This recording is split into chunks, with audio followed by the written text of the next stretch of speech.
ঢাকাকে বিচ্ছিন্ন রাখতে প্রবেশ মুখগুলোতে কড়াকড়ি, আশপাশের 7 জেলায় লকডাউনে চলছে না বাস, থামছে না ট্রেন। ঢাকায় ৭১ ভাগ এবং চট্টগ্রামে ৫১ ভাগ মানুষের শরীরে অ্যান্টিবডি, আইসিডিডিআরবির গবেষণা প্রতিবেদন প্রকাশ। আষাঢ়ের প্রথম সপ্তাহেই বৃষ্টির পানিতে ডুবছে রাজধানীর সড়ক, উন্নয়ন কাজের ধীরগতিতে বাড়ছে ভোগান্তি।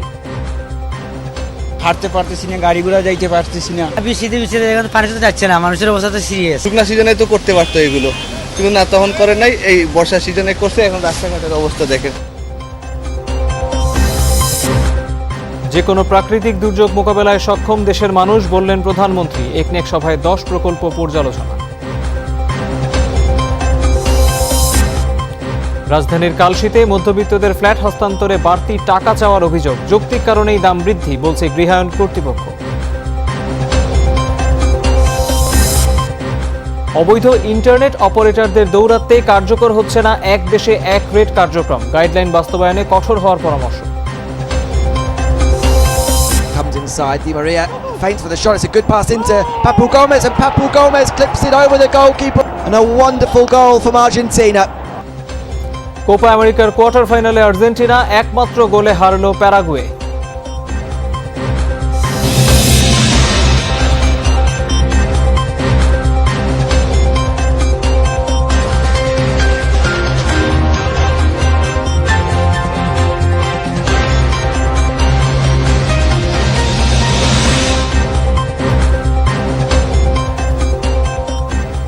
দেখছিলেন শিরোনামগুলো। এছাড়াও দেশ বিদেশের আরো খবর নিয়ে দুপুরের বাংলাদেশে আপনাদের সাথে আছি আমি তৌহিদ হোসেন। দর্শক, আপনাদেরকে শুরুতেই মনে করিয়ে দিতে চাই, সবাই ঘরে এবং ঘরের বাইরে সব জায়গায় কিছুক্ষণ পর হ্যান্ড স্যানিটাইজার দিয়ে এভাবে হাত ভালোভাবে জীবাণুমুক্ত করে নেবেন। এবারে যাচ্ছি পুরো খবরে। করোনার বিস্তার ঠেকাতে রাজধানীর আশপাশের 7 জেলায় কঠোর লকডাউন শুরু হয়েছে। ভোর 6টা থেকে এসব জেলা থেকে যাত্রীবাহী বাহন ও লোকজনকে ঢাকায় ঢুকতে দেওয়া হচ্ছে না। রাজধানীর প্রবেশ মুখগুলোতে বসানো হয়েছে চেকপোস্ট, মোতায়েন রয়েছে আইনশৃঙ্খলা রক্ষাকারী বাহিনী। গতকাল হঠাৎ এমন সিদ্ধান্ত আসায় দূরযাত্রায় বিপাকে পড়েছেন অনেকে। 30 জুন পর্যন্ত এই কঠোর বিধিনিষেধ থাকবে বলে জানিয়েছেন মন্ত্রিপরিষদ সচিব খন্দকার আনোয়ারুল ইসলাম। তবে জরুরি পরিষেবা ও পণ্যবাহী যানবাহন চলাচল করবে। 25 মিনিটের রাস্তা এটাইছি। আমি গার্মেন্টসে চাকরি করি, এই জন্য আমার যাইতে হইতেছে। অফিসে যাচ্ছিলাম হেমায়তপুরে, ব্রিজটা পার হতে হবে, তারপরে গাড়ি খুঁজতে হবে। আমরা তো কষ্ট হইতেছে, আমরা তো জানি না, হঠাৎ করে লকডাউন দিয়েছে। হঠাৎ করে লকডাউন হলে আমরা যাবো কেমনে? আমরা এটা মেহমান, আমরা তো জানি না, হঠাৎ করে লকডাউন দিয়েছে। আমরা এখানে ঢাকা শহর থেকে খামু কি? অনারও থাকতে হইব, ঘুরে আবার 14 নাম্বার যাইতে হবে, এছাড়া কিছু করার নাই তো। এখানে চেকপোস্ট তৈরি করেছি। যদি ঢাকা থেকে গাড়ি বের হয় তখন সেগুলোকে আমরা ব্যবস্থা নিচ্ছি বা ফিরিয়ে দিতেছি। ঢাকার আশপাশের জেলাগুলোতে সকাল থেকে লকডাউন চলছে। টানা বৃষ্টিতে সকাল থেকে জনসমাগম অনেকটাই কম। নারায়ণগঞ্জ, গাজীপুরে ভোর থেকেই ঝুম বৃষ্টি, কোথাও কোথাও জমে যায় হাঁটু পানি। এর মাঝেই কলকারখানার শ্রমিকরা বের হন কাজে যোগ দিতে। লকডাউনে সব ধরনের গণপরিবহন চলাচল বন্ধের নির্দেশনা থাকলেও তা মানা হচ্ছে না। সকাল থেকে রিকশা, সিএনজির পাশাপাশি ব্যক্তিগত গাড়িও চলাচল করছে। এদিকে নৌ রুটে আজ থেকে লঞ্চ ও স্পিড বোট চলাচল বন্ধের নির্দেশনাও মানা হচ্ছে না পুরোপুরি। সকাল থেকে পাটুরিয়া, দৌলতদিয়া রুটে ফেরিতে বাস পারাপার হয়েছে। ভেঙে ভেঙে ঢাকা অভিমুখে আসছেন অনেকে। বেলা বাড়ার সাথে সাথে বাস পারাপার অবশ্য কিছুটা কমেছে। দর্শক, লকডাউনের এখনকার পরিস্থিতি সরাসরি জানবো আমাদের সহকর্মীদের কাছ থেকে। নারায়ণগঞ্জের সাইনবোর্ড এলাকায় এই মুহূর্তে আছেন নাজমুল হোসেন। আমরা সরাসরি তার কাছে যাচ্ছি। নাজমুল, ঢাকাকে সংক্রমণ মুক্ত রাখতে হবে, সেই জন্য 7 জেলায় লকডাউন ঘোষণা করা হয়েছে, যার মধ্যে একটি নারায়ণগঞ্জ, যেখানে আপনি আছেন। কিন্তু বিধিনিষেধ বাস্তবায়নে আইন শৃঙ্খলা বাহিনীর তৎপরতা কি পর্যাপ্ত মনে করেন? অনেক বেশি ভোগান্তির কারণ হয়ে গিয়েছে, কারণ যারা জরুরি প্রয়োজনে ঢাকায় ঢুকেছিলেন তারা যেমন বিপাকে পড়েছেন, অন্যদিকে যারা আসলে ঢাকার দিকে যাবেন তারাও কিন্তু বিপাকে পড়েছেন। এই যে নারায়ণগঞ্জের, এটি কিন্তু নারায়ণগঞ্জ জেলা কিন্তু কড়া লকডাউন দেওয়া হয়েছে। এই মানুষগুলো কিন্তু ঢাকায় যাবেন, তারা আসলে দীর্ঘক্ষণ এই অপেক্ষা করছেন। সকাল থেকে প্রচণ্ড মুষলধারে বৃষ্টি হয়েছে, এই ভেঙে ভেঙে তাদেরকে আসতে হয়েছে এই সাইনবোর্ড পর্যন্ত। তারপরে এই সাইনবোর্ড থেকে তারা অনেকে পায়ে হেঁটে, অনেকে ইজি বাইকে, নানা উপায়ে তারা যাচ্ছেন। তো যেহেতু ঢাকা জেলার যে অভ্যন্তরীণ রুটের যে বাসগুলো, সেই বাসগুলো কিন্তু এখান থেকে ইউটার্ন করে, সেই কারণেই কিন্তু এই জায়গাটাতে কিন্তু মানুষের ভিড় হচ্ছে। আর প্রচণ্ড যানজট হচ্ছে। এবং যারা আইনশৃঙ্খলা রক্ষাকারী বাহিনী তারা চেষ্টা করছেন মানুষকে বোঝানোর যে এই সরকার কঠোর লকডাউন দিয়েছে এবং নারায়ণগঞ্জে সেই লকডাউন পালন করা হচ্ছে, কিন্তু মানুষ সেটা আসলে তারা বলছেন যে আগাম প্রচারণা ছাড়া এমন লকডাউন ভোগান্তি বাড়িয়ে দিয়েছে এবং মানুষের যে ভোগান্তি সেই ভোগান্তি তারা ক্ষুব্ধ এবং ক্ষোভ প্রকাশ করে। তো এই অবস্থায় আমরা কথা বলেছিলাম নারায়ণগঞ্জ জেলা প্রশাসকের থেকে, তিনি যেটা বলেছেন যে মানুষকে এই করোনা সংক্রমণের যে ঝুঁকি সেই ঝুঁকি থেকে বাঁচানোর জন্য সরকারি ব্যবস্থা নিয়েছে এবং সবার সহযোগিতা তারা চেয়েছেন। তবে প্রথম দিনে তারা অনেক বেশি কড়াকড়ি হচ্ছেন না, তারা পরবর্তী পর্যায়ক্রমে তারা আসলে অনেক বেশি আরও বেশি কঠোর হয়ে যাবেন, কারণ করোনা সংক্রমণ এবং ভারতীয় ভ্যারিয়েন্ট তারা ঠেকাতে চান। তৌহিদ। নাজমুল, ধন্যবাদ আপনাকে। দর্শক, রাজধানীর গাবতলীতে আছেন শওকত মঞ্জু শান্ত, তার কাছে যেতে চাই। শান্ত, 7 জেলায় ভোর থেকে লকডাউন শুরু হয়েছে, ঢাকার প্রবেশমুক্ত গাবতলীও, সেখানে আপনি কেমন প্রভাব দেখতে পাচ্ছেন? আজকে কি সেখানে অনেক কড়াকড়ি নাকি কিছুটা ছাড়ও দেওয়া হচ্ছে?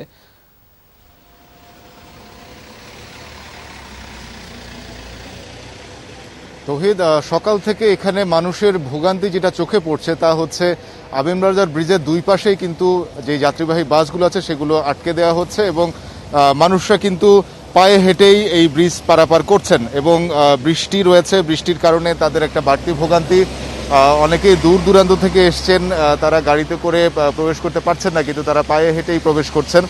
ঠিক এমন উল্টো চিত্র হচ্ছে যে যারা রাজধানীর পার্শ্ববর্তী জেলায় মানিকগঞ্জ বা সিংগাইর এমন এরিয়াগুলোতে যাবেন তাদের ক্ষেত্রেও কিন্তু বেরোতে গিয়ে তারা ভোগান্তিতে পড়ছেন, সেক্ষেত্রে তাদেরকে পায়ে হাঁটা ছাড়া আর কোনো উপায় তারা পাচ্ছেন না। বিশেষ করে এখানে সাধারণ মানুষের মনে যে কয়েকটি প্রশ্ন, তারা আমাকে যতটুকু প্রশ্ন করেছেন যে আসলে করোনা কি শুধু গাড়িতেই থাকে কিনা, বিশেষ করে যে মানুষগুলো এখন পারাপার হচ্ছে তাদের তো আসলে পারাপার ছাড়া কোনো গত্যন্তর নেই, সেই ক্ষেত্রে আসলে করোনাকে ঠেকানোর জন্য শুধুমাত্র গাড়ি আটকে দিয়ে আসলে এটা কোনো সমাধান কিনা, তারা এই প্রশ্নটি করেছেন। এখন পর্যন্ত সাধারণ মানুষের যে ভোগান্তির চিত্র, সেই চিত্র আসলে সামান্যটুকুই আপনারা হয়তো দেখতে পাচ্ছেন। বিশেষ ক্ষেত্রে অনেক রোগী রয়েছেন, অনেকে অনেক মালামাল নিয়ে এসছেন, তাদের ক্ষেত্রে আসলে এই বৃষ্টিতে কিন্তু একটা বিশাল বড় ঝক্কি সৃষ্টি হয়েছে এবং সাধারণ মানুষ যে অভিযোগগুলো করছিলেন যে আসলে হঠাৎ করে লকডাউন হয়ে যাওয়ার কারণে তারা কিন্তু পূর্ব যে প্রস্তুতি সেই প্রস্তুতি তারা নিতে পারেননি এবং প্রয়োজনের যে তাগিদ সেই তাগিদ থেকে কিন্তু কেউই আসলে মুক্ত নয়, সেই কারণে তারা বাধ্য হয়ে কিন্তু পায়ে হেঁটে বের হচ্ছেন। তো এই জিনিসটার আসলে সমাধান তারা চেয়েছেন যে আসলে কিভাবে এটা সমাধান করা সম্ভব। ধন্যবাদ আপনাকে শান্ত। করোনার রেড জোন রাজশাহী ও খুলনায় গেল 24 ঘন্টায় আরও 24 জনের মৃত্যু হয়েছে। এর মধ্যে রাজশাহীতে মারা গেছেন 13 জন আর খুলনায় 11 জন। রাজশাহী মেডিকেল কলেজ হাসপাতালে মারা যাওয়া ব্যক্তিদের মধ্যে 12 জনই সেই জেলার, আরেকজন নাটোরের। এই নিয়ে চলতি মাসে হাসপাতালে করোনায় মারা গেলেন 229 জন। খুলনায় 11 জন মারা গেছেন 3 করোনা বিশেষায়িত হাসপাতালে। এদিকে হাসপাতালে রোগীর চাপ দিন দিন বাড়ছে। ওয়ার্ডে জায়গা না থাকায় মেঝেতে থাকছেন অনেক রোগী, তাদের নিরবচ্ছিন্ন অক্সিজেন সরবরাহ করা যাচ্ছে না। পরিস্থিতি সামাল দিতে হিমশিম খাচ্ছে হাসপাতাল কর্তৃপক্ষ।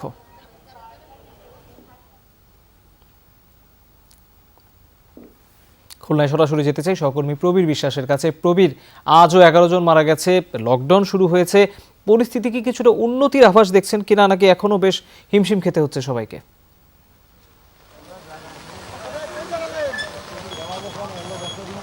পরিস্থিতি আসলে এই মুহূর্তে উন্নতি হওয়ার কোনো সুযোগ নেই তৌহিদ, কারণ ক্রমবর্ধমান হারে গত এক সপ্তাহ ধরে কিন্তু করোনা পরিস্থিতি খুলনায় বৃদ্ধি পেয়েছে। 3টা সংখ্যায় কিন্তু বৃদ্ধি পেয়েছে।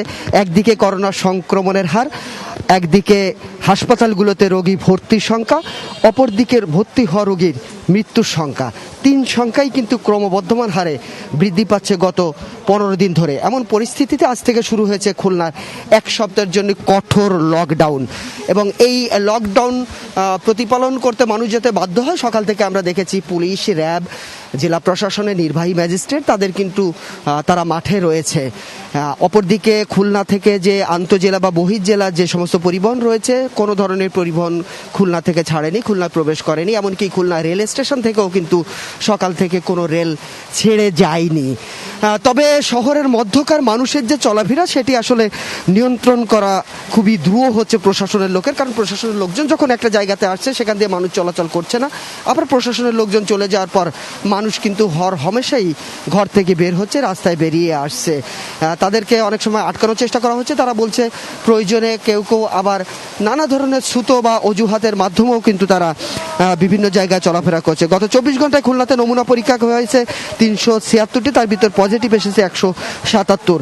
এর মধ্যে খুলনা জেলার রয়েছে 326, যার মধ্যে শনাক্ত হয়েছে 51, অর্থাৎ শনাক্তের হার প্রায় 45%।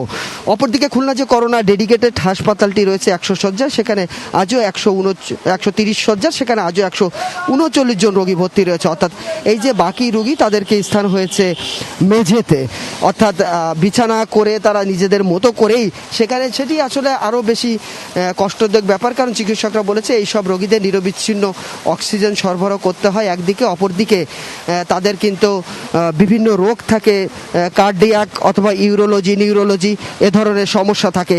সে কারণে রোগীর চাপ বৃদ্ধি পায়। প্রশাসন খুলনা জেনারেল হাসপাতালে 170 শয্যা নিয়ে আরও একটি হাসপাতাল চালু করেছে, যেখানে আজকে 25 জন রোগী ভর্তি আছে। তবে লকডাউন কিভাবে চলে, প্রশাসন কতটা কড়াকড়ি হবে, মানুষ সচেতন হবে, সেটি আসলে বেলা গড়ালেই দেখা যাবে। তৌহিদ, ধন্যবাদ আপনাকে প্রবীর। রাজধানীতে 71% মানুষের মাঝে করোনার অ্যান্টিবডি তৈরি হয়েছে, চট্টগ্রামে তা 55%। আইসিডিডিআরবির 5 মাসের গবেষণায় এমন তথ্য মিলেছে। দুপুরে ব্রিফিংয়ে আইসিডিডিআরবি আরও জানায় তারা 3220 জনের উপর এই গবেষণা চালিয়েছে। অ্যান্টিবডি তৈরিতে বয়স্ক ও তরুণদের হার প্রায় সমান। নারীদের মধ্যে অ্যান্টিবডি হার 70.6%, পুরুষদের শরীরে যা 66%। অ্যান্টিবডি পাওয়া 35.5% মানুষের মাঝে করোনার মৃদু উপসর্গ ছিল। আইসিডিডিআরবি বলছে বস্তির বাইরের তুলনায় বস্তি এলাকায় মানুষের শরীরে অ্যান্টিবডি বেশি। ঢাকা ও চট্টগ্রাম শহরে বস্তি ও বস্তির বাইরে বসবাসকারীদের উপরই এই গবেষণা চালানো হয়। বিশেষজ্ঞরা বলছেন এই গবেষণা পূর্ণাঙ্গ চিত্র না, পরবর্তীতে আরও গবেষণা হলে বিস্তারিত জানা যাবে। আপনারা জানেন যে মুম্বাইতে যে সবচেয়ে বড় বস্তিতে ঠিক এরকমই স্টাডি হয়েছে, তারা দেখিয়েছে যে অ্যান্টিবডি লেভেল অনেক বেশি, তারপর আবার এটা কমে গেছে। তার মানে কি, এটা একটা ডাইনামিক প্রসেস, এটা কমবে এবং বাড়বে। তো কাজে আজকে এটা করলাম, বলে দিলাম যে দিস ইজ দি পিকচার, আসলে এটা না। হয়তো ডক্টর রুবহানা, ডক্টর রাজ্জাককে এই ধরনের গবেষণা আরো চালিয়ে যেতে হবে। সকাল থেকে টানা বৃষ্টিতে রাজধানীর নয়াপল্টন, ফকিরেরপুল এবং মতিঝিল এলাকায় জলাবদ্ধতা তৈরি হয়েছে। এতে জনদুর্ভোগ বেড়েছে। বৃষ্টির কারণে সড়কের কোথাও কোমর পানি, আবার কোথাও হাঁটু পানি জমে গেছে, যেন নদীতে পরিণত হয়েছে সড়কগুলো। পানির নিচে খানাখন্দে ভরা সড়ক ভোগান্তি কয়েক গুণ বাড়িয়েছে। রিকশা উল্টে বিব্রতকর পরিস্থিতির শিকার হতে হয়েছে যাত্রী ও চালকদের। বিভিন্ন সড়কে ড্রেন সংস্কারের কাজ চলায় পানি নিষ্কাশন ব্যবস্থাও ভেঙে পড়েছে। এতে ভয়াবহ রূপ নিয়েছে জলাবদ্ধতা। বর্ষা মৌসুম নিয়মে পরিণত হওয়া জলজট ও ভোগান্তির জন্য ক্ষোভ জানিয়েছেন অফিসগামী মানুষ। নগরবাসী বলছেন ধীরগতির উন্নয়ন কাজের কারণে ভোগান্তি বেড়ে চলেছে। জলাবদ্ধতার এই সুযোগে বিভিন্ন পরিবহন বাড়তি ভাড়া আদায় করে দিচ্ছে। একজন লোক আমার সামনে গর্তের মধ্যে পড়ে ও অলরেডি এক গলা ডুবে গেছে। ম্যানহোলগুলোতে অনেক পানি জমে আছে, ময়লা জমে আছে, ময়লার কারণে এই সমস্যাটা বেশি হয়। ভারত একটু বেশি লাগবে, পানিতে কষ্ট বেশি। প্রিপারেশনই ছিল না যে এরকম অবস্থার সম্মুখীন হবে। হাঁটতে পারতেছি না, গাড়ি ঘোড়া যাইতে পারতেছি না। বৃষ্টিতে এখানে পানিতে তো যাচ্ছে না, মানুষের অবস্থা তো সিরিয়াস। বৃষ্টি বাদলের দিন হলো এখানে রাস্তাঘাটে অবস্থা। শুকনা সিজনে তো করতে পারতো এগুলো, কিন্তু না, তখন করে নাই। এই বর্ষা সিজনে করছে, এখন রাস্তাঘাটের অবস্থা দেখেন। দর্শক, জলাবদ্ধতার খবর সরাসরি জানবো। আমরা রাজধানীর আরামবাগ এলাকায় যাচ্ছি। নাজবুল সাইদ আছেন। নাজবুল, জানতে চাই, নটরডেম কলেজের সামনে পানি উঠেছিল, এখন কি অবস্থা? সেখানে তো প্রায় বৃষ্টি হলে জলাবদ্ধতা তৈরি হয়ে যায়।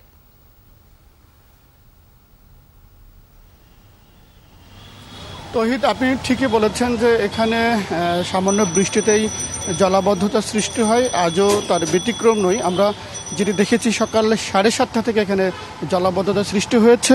এর আগে কিন্তু হাঁটু পানি ছিল। এই যে উভয় দিকে যে সড়ক, সেটি কিন্তু পানিতে তলিয়ে গিয়েছিল। তবে কয়েক ঘন্টার ব্যবধানে পানি কিছুটা কমেছে। তবে আমরা যে বিষয়টি লক্ষ্য করেছি যে যেখানে থেকে পানি বের হয়ে যাওয়ার কথা সড়কের পানি, কিন্তু সেই যে প্রবেশ মুখগুলো রয়েছে, পানি বের হওয়ার যে বাহিরের পথগুলো রয়েছে, সেগুলোতে এখন পানি ঢুকছে। কাজেই বলাই যায় যে এক ধরনের অপরিকল্পিত বিষয় রয়েছে, যার কারণেই এই যে পাশে যে কলোনি রয়েছে তার পানি কিন্তু সড়কে ঢুকছে। এই বিষয়গুলো আসলে যারা নগরবিদ রয়েছে বা নগর পরিকল্পনাকারী রয়েছে, সিটি কর্পোরেশন, তাদের বিষয়গুলো দেখভাল করা উচিত। আর শুধু আজকে নয়, এখানে সামান্য বৃষ্টি হলেই জলাবদ্ধতা সৃষ্টি হয়। এটি বছরের পর বছর এখানকার যারা বাসিন্দা রয়েছে, আশপাশের ব্যবসায়ীরা রয়েছে, তারা কিন্তু আমাদের কাছে অভিযোগ করে। এর আগেও এখানে বেশ কিছু মানুষ আমাদের কিন্তু বলেছে যে এখানে হাঁটু পানি ছিল কয়েক ঘন্টা আগেও। কিন্তু কয়েক ঘন্টার ব্যবধানে যে পানি নিষ্কাশন হবে সেটি কিন্তু হচ্ছে না। যদিও দক্ষিণ সিটি কর্পোরেশনের পক্ষ থেকে বারবারই বলা হচ্ছে যে জলাবদ্ধতা নিরসনে তারা বেশ কয়েকটি পরিকল্পনা নিয়েছে, এর মধ্যে স্বল্প, মধ্য, দীর্ঘমেয়াদী। মেয়রও কিন্তু বলছেন যে যে পরিকল্পনা তারা হাতে নিয়েছেন সেটি যদি বাস্তবায়ন হয়, জলাবদ্ধতার যে সমস্যা সেটি খুব দ্রুত নিরসন হবে।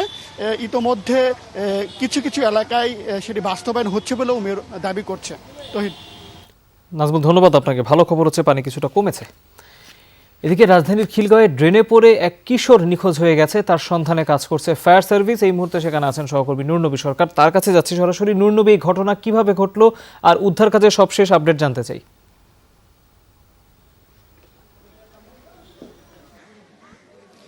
ঘটনাটি ঘটেছে 10টার কিছু সময় পরে।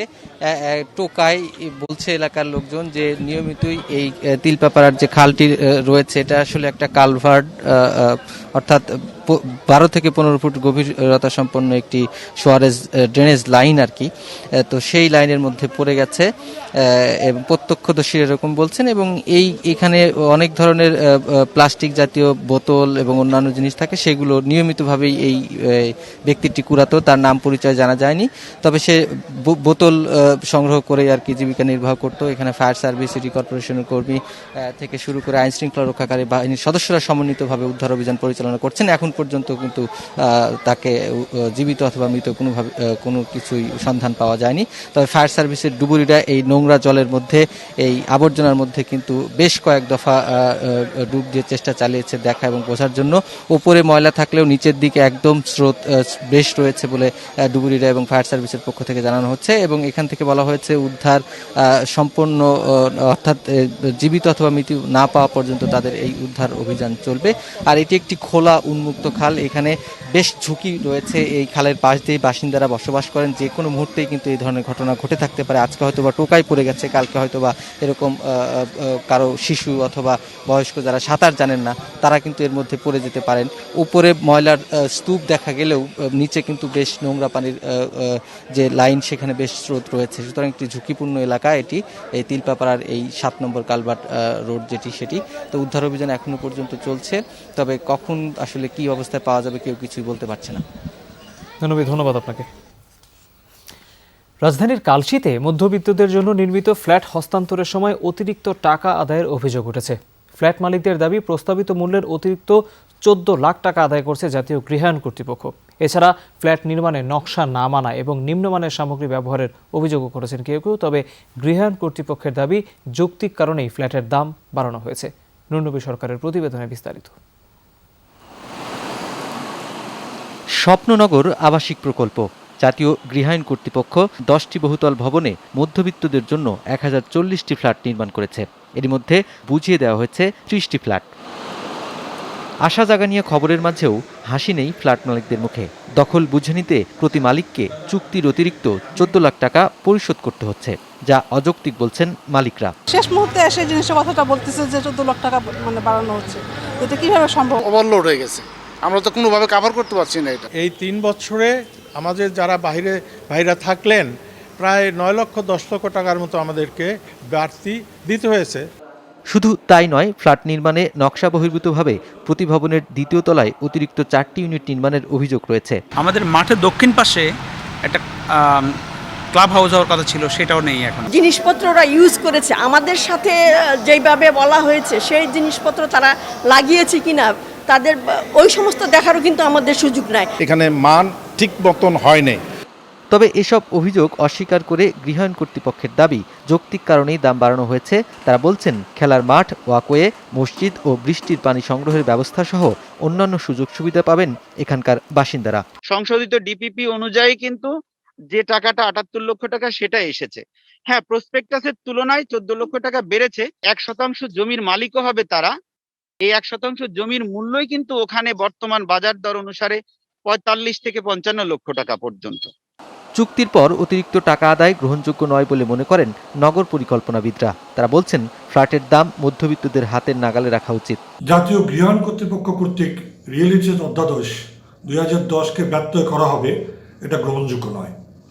এই অধ্যাদেশ অনুযায়ী ভবনের নির্মাণকালীন সময়ে যে চুক্তিতে ফ্ল্যাট মালিকদের সাথে মূল্যায়ন তৈরি করা হয়, সেই মূল্যায়নের পরবর্তীতে পরিবর্তন করা যায় না। সুনির্দিষ্ট এবং চুক্তিগ্রাহ্য কারণ ছাড়া এই মূল্য বৃদ্ধি অগ্রহণযোগ্য। কালশীতে গৃহায়ণ কর্তৃপক্ষের আরও একটি প্রকল্পে ধার্য মূল্যের অতিরিক্ত 1 লাখ টাকা আদায়ের অভিযোগ করেছেন মালিকরা। মুনবী সরকার, যমুনা নিউজ, ঢাকা। আন্তর্জাতিক মানব পাচারকারী চক্রের মূল হোতা নদী ওরফে জয়াসহ 7 জনকে গ্রেপ্তার করেছে হাতিরঝিল থানা পুলিশ। সোমবার রাতে নড়াইল ও যশোরের সীমান্ত এলাকা থেকে তাদের আটক করা হয়। সকালে সংবাদ সম্মেলনে তেজগাঁও বিভাগের উপকমিশনার জানান, হাতিরঝিল থানার 2টি মামলায় নদীর বিরুদ্ধে সুস্পষ্ট অভিযোগ রয়েছে। নদী এবং হৃদয়বাবু একে অপরের ঘনিষ্ঠ। আসামিদের প্রাথমিক জিজ্ঞাসাবাদে মানব পাচারের সাথে যশোরের শার্শা এলাকার এক জনপ্রতিনিধির সম্পৃক্ততার খবর পাওয়া গেছে। তদন্ত করে তাদের বিরুদ্ধে ব্যবস্থা নেওয়া হবে। সম্প্রতি ভারতে বাংলাদেশি তরুণীকে নির্যাতনের ভিডিও সামাজিক যোগাযোগ মাধ্যমে ভাইরাল হলে দেশব্যাপী তোলপাড় শুরু হয়। পরে হাতিরঝিল থানা পুলিশ ভিকটিমের পরিচয় বের করে এবং নির্যাতনে জড়িত বাংলাদেশি তরুণ টিকটক বাবু ওরফে হৃদয় বাবুকে শনাক্ত করে গ্রেপ্তার করে। আমরা তাদের প্রাথমিক জিজ্ঞাসাবাদে জানতে পেরেছি যে ওই এলাকার কিছু কিছু জনপ্রতিনিধিও তাদেরকে সহযোগিতা করেছে। তো আমরা তদন্তের পর্যায়ে শেষ পর্যায়ে এসে হয়তো বলতে পারবো যে কারা কারা, তাদের নামগুলি আমরা পেলে বিস্তারিত তাদের বিষয়ে আমাদের আরো অবহিত করতে পারবো। সরকারি ও বেসরকারি যৌথ উদ্যোগ বা পিপিপির আওতায় বাস্তবায়নাধীন ঢাকা বাইপাস 4 লেন প্রকল্পের খরচ বাড়ল 236 কোটি টাকার প্রকল্পের ব্যয় বেড়ে এখন দাঁড়াবে 674 কোটি টাকায়। একই সঙ্গে প্রকল্পের মেয়াদ বাড়ছে। এ সংক্রান্ত প্রস্তাব অনুমোদন দিয়েছে জাতীয় অর্থনৈতিক পরিষদের নির্বাহী কমিটি একনেক। প্রধানমন্ত্রী শেখ হাসিনার সভাপতিত্বে অনুষ্ঠিত সভায় 4166 কোটি টাকা ব্যয়ে 10টি প্রকল্প অনুমোদন দেওয়া হয়। সভার শুরুতেই প্রধানমন্ত্রী দুর্যোগে ঝুঁকির আসে বঙ্গবন্ধু নামের বইয়ের মোড়ক উন্মোচন করেন। বলেন, যত দুর্যোগই আসুক বাংলাদেশ তা মোকাবেলায় সক্ষম। পরিকল্পনা কমিশন জানায়, ঢাকা বাইপাস 4 লেন প্রকল্পে কিছু নতুন অংশ অন্তর্ভুক্ত হচ্ছে। 2016 সালের 1 মার্চ এই প্রকল্প প্রথম অনুমোদন দিয়েছিল একনেক। জাতির পিতা বঙ্গবন্ধু শেখ মুজিবুর রহমানের সেই পদক্ষেপ অনুসরণ করেই কিন্তু আমরা এদেশের মানুষকে বাঁচাতে সক্ষম হয়েছি এবং ঘূর্ণিঝড় বা জলোচ্ছ্বাস বা যে কোনো প্রাকৃতিক দুর্যোগ মোকাবেলা করার মতো আত্মবিশ্বাস আমরা পেয়েছি এবং তার পরিকল্পনা করার সেটাও আমরা নিতে পেরেছি।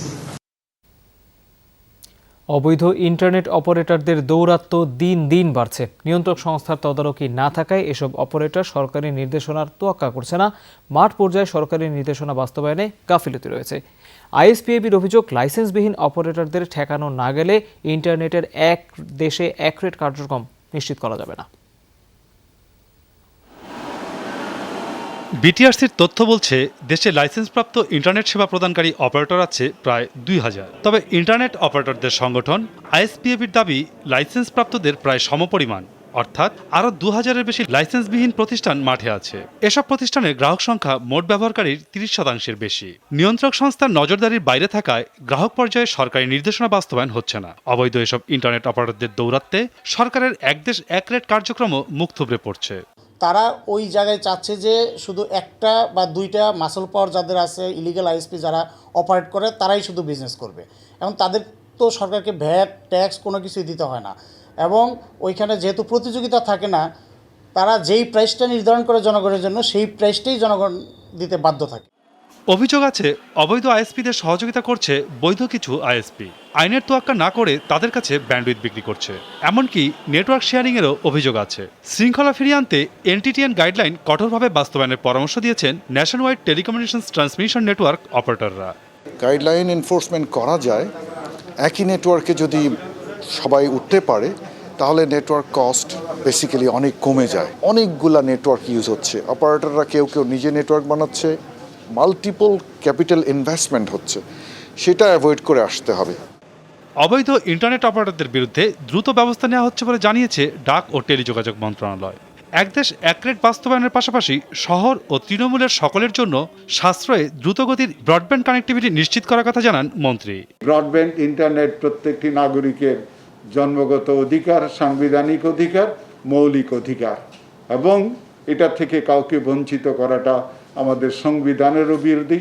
এটা কেবল ডিজিটাল ডিভাইড দূর করা না, প্রত্যেকের মধ্যে সমতা সৃষ্টি করা। যাকেই আমরা বঞ্চিত করব ইন্টারনেটের সুযোগ থেকে, তার প্রতি অবিচার করা হবে, অন্যায় করা হবে।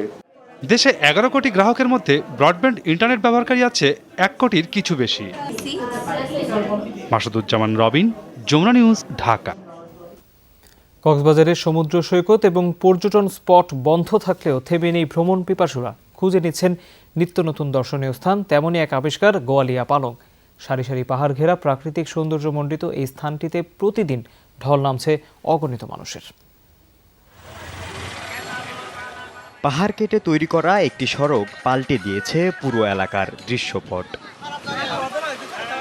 দুর্গম বলে যে এলাকা ছিল জনশূন্য, সেখানে এখন অগণিত মানুষের ঢল। কক্সবাজার শহরের 18 কিলোমিটার দক্ষিণে মেরিন ড্রাইভ সংলগ্ন রেজু খালের পূর্ব পাশে গোয়ালিয়া পালং হঠাৎ পরিণত হয়েছে পর্যটন স্পটে। সমুদ্র সৈকত সহ সব বিনোদন কেন্দ্র বন্ধ থাকায় এই স্থানটিতে ভিড় করছেন ভ্রমণ পিপাসুরা। খুব সুন্দর একটা পাহাড়ি একটা পরিবেশ, মনোরম একটা দৃশ্যাবলী, যার কারণে আসলে সদরের যতগুলো মানুষ, আশেপাশে যতগুলো মানুষ আসছে সবাই আমরা এখানে ভিড় জমাই। পাহাড়ে উঠলে কিন্তু এখান থেকে এক নজরে সমুদ্রটি দেখা যায়, খুব সুন্দর একটি ভিউ দেখা যায়। পাহাড় ঘেরা মনোরম স্থানটি মিনি বান্দরবান নামে পরিচিতি লাভ করছে। পরিবার পরিজন নিয়ে দূর দূরান্ত থেকে ঘুরতে আসছেন অনেকে। চারপাশে পাহাড়, সুন্দর পরিবেশ, সুন্দর বাতাস, আমরা চেষ্টা করতেছি এখানে, এবং সুন্দর জায়গা হওয়ার কারণে এখানে আবার আসলাম। যেন এইটাকে আরো সুন্দর এবং পর্যটক বান্ধব একটা স্পট হিসেবে তৈরি করা। পাহাড়ি এই এলাকাটি বন বিভাগের অধীনে। এটিকে পর্যটন স্পট হিসেবে গড়ে তুলতে চাইলে প্রয়োজনীয় সহযোগিতা করা হবে বলে জানিয়েছে উপজেলা প্রশাসন। এটা হচ্ছে আপনার বন বিভাগের জায়গা, অনেক কিছু করা যাবে ওখানে। খুব সুন্দর একটা নান্দনিক একটা পরিবেশ হবে। মিনি বান্দরবানে আমি তাদেরকে সহযোগিতা করতে পারি আর কি। দৃষ্টিনন্দন সড়ক নির্মাণ ও মানুষের আনাগোনা শুরুর পর স্থানীয় একটি চক্র এই এলাকায় খাস জমি দখল ও বৃক্ষ নিধনে মেতেছে বলে অভিযোগ কক্সবাজার দক্ষিণ বন বিভাগের। আলামিন শিকদার, যমুনা নিউজ।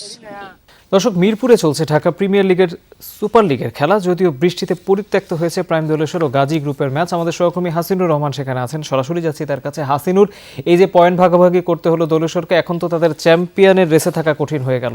তাদের সেই প্রতিক্রিয়া জানতে চাই। আরেকটি বিষয়, জিম্বাবুয়ে সফরের জন্য আজ কি বাংলাদেশ দল ঘোষণা করা হচ্ছে?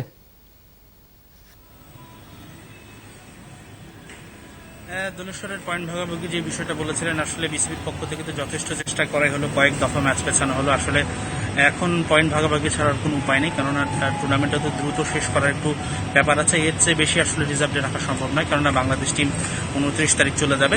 অবশ্যই দোলেশ্বরের মন খারাপ হবে এবং সেটি স্বাভাবিক, কিন্তু হলেও আসলে মেনে নেওয়া ছাড়া এই মুহূর্তে কোনো অপশন কারো হাতেই নেই, দোলেশ্বরের হাতেও নেই। বিসিবি চাইলেও হয়তো টুর্নামেন্টটাকে লম্বা করতে পারবে না।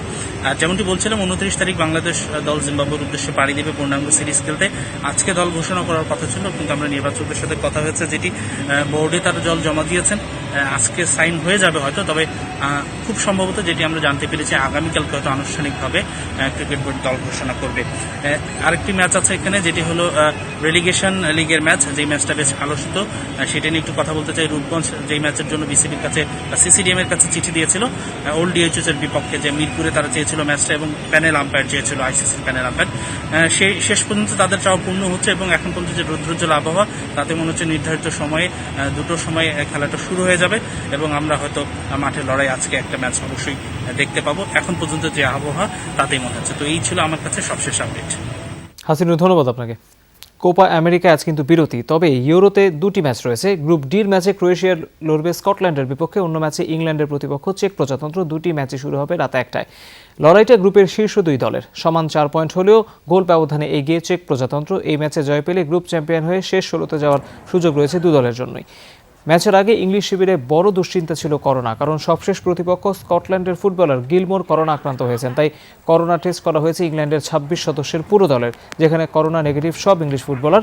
দু দলের 4 বারের মুখোমুখি লড়াই, দুটিতে জয় ইংল্যান্ডের, একটিতে চেক প্রজাতন্ত্রের, অন্যটি ড্র।